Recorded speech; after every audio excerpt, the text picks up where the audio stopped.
안녕하세요, 여러분. 만나게 돼서 반갑습니다. 코로나로 온 세계가 열병을 앓고 있습니다. 많은 사람들이 사회적으로 위축되고 또 경제적으로도 어려움에 처해 있는 뉴노멀 시대를 우리가 살아가고 있습니다. 특별히 믿지 않는 사람들은 어디로 가야 할지 모르고 방향성을 잡지 못한 채 어두운 터널 속을 걷고 있습니다. 하지만 그 어두움의 터널을 벗어날 수 있는 길과 빛이 되시는 주님을 알고 있는 우리 그리스도인들은 말씀을 통해 앞길을 인도해 주시기를 기대할 수 있어서 얼마나 감사한지 모르겠습니다. 그 빛이 더 많은 사람들의 마음 가운데 비춰져서 새롭게 삶의 방향을 잡고 또 생명을 얻게 되는 놀라운 하나님의 은혜가 날마다 충만하기를 소망합니다. 오늘부터 저와 함께 이 데살로니가 전서의 말씀 묵상을 통해서 이 시대의 교회와 성도가 어떠해야 하는지를 깨닫게 되기를 소망합니다. 또한 내 발의 등이요 내 길에 빛이 되는 그 말씀이 우리의 삶을 이끌어 가시는 은혜를 누리는 저와 여러분이 되기를 간절히 바랍니다. 그럼 먼저 오늘은 데살로니가 전서에 대한 소개를 하고 다음 시간부터는 본문을 살펴보면서 함께 은혜를 나누고자 합니다. 데살로니가는 어떤 도시였을까요? 사도 바울이 데살로니가 전후서를 쓸 당시 로마 제국은 마게도냐라는 그 지역을 통치하면서 지역을 넷으로 나눴습니다. 데살로니가는 그 가운데 한 지역의 수도가 될 만큼 큰 인구 10만의 도시였습니다. 더 나아가 로마인들은 현재 알바니아 두로스에서 시작하여 터키의 이스탄불에 이르기까지 동서를 가로지르는 그 에그나티아 도로 가운데 한 정거장으로 데살로니가라는 도시를 지정할 만큼 데살로니가는 로마 시대에 이미 교통과 문화 그리고 상업의 중심지가 되었습니다. 더욱이 데살로니가는 알렉산더 이후에 더욱 중요한 도시가 되어서 로마 시대 때는 마게도냐 지역의 수도가 되죠.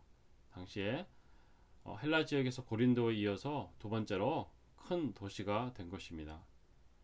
생동감이 넘치는 항구 도시로서의 데살로니가는 경제적으로 부유했습니다. 하지만 그러한 부유함이 사람들로 하여금 더 많은 우상들을 숭배하게 했습니다.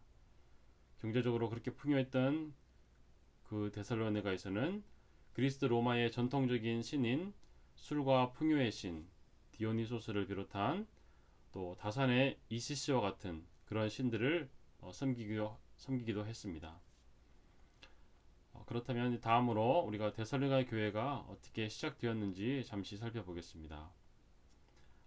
사도행전 15장 36절에서 18장 22절은 바울의 2차 전도 여행을 다루고 있습니다. 그 시기는 대략 AD 49년에서 51년으로 보고 있습니다.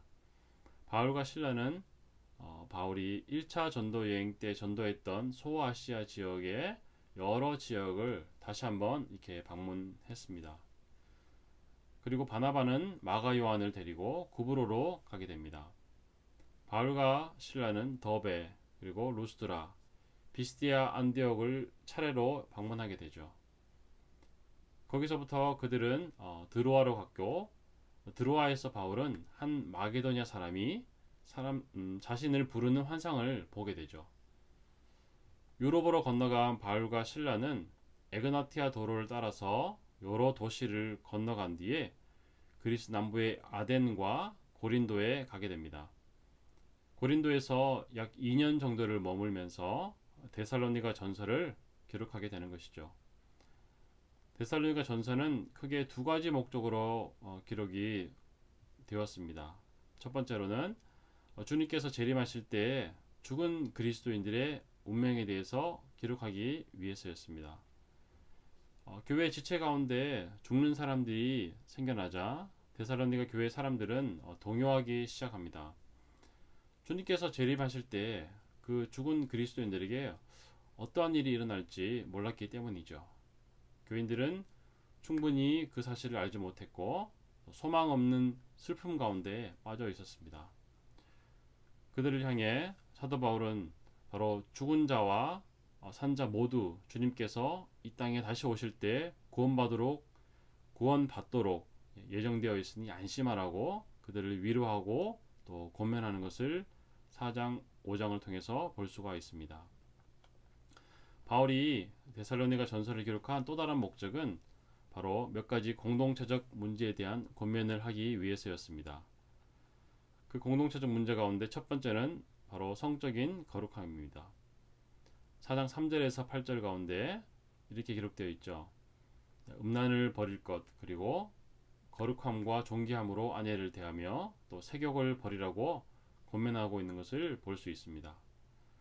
또한 공동체적 문제에서 두 번째로는 공동체에서 게으른 지체들에게 돈벌이가 되는 일자리를 가질 것을 권면하는 것을 볼 수 있습니다.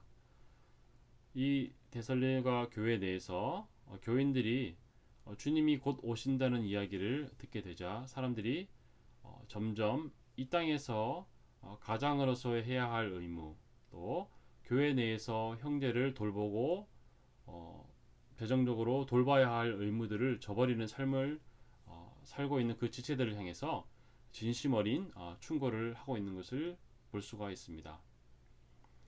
오늘은 데살로니가 전서의 전체적인 계열을 우리가 한번 살펴보았습니다. 우리가 다음 주부터는 본문을 묵상하면서 구체적으로 우리의 삶에 적용하는 시간을 가지려고 합니다. 우리 그 시간을 기대하고 또 기도하면서 함께 준비했으면 좋겠습니다. 그럼 다음 시간에 또 만나 뵙도록 하겠습니다. 샬롬.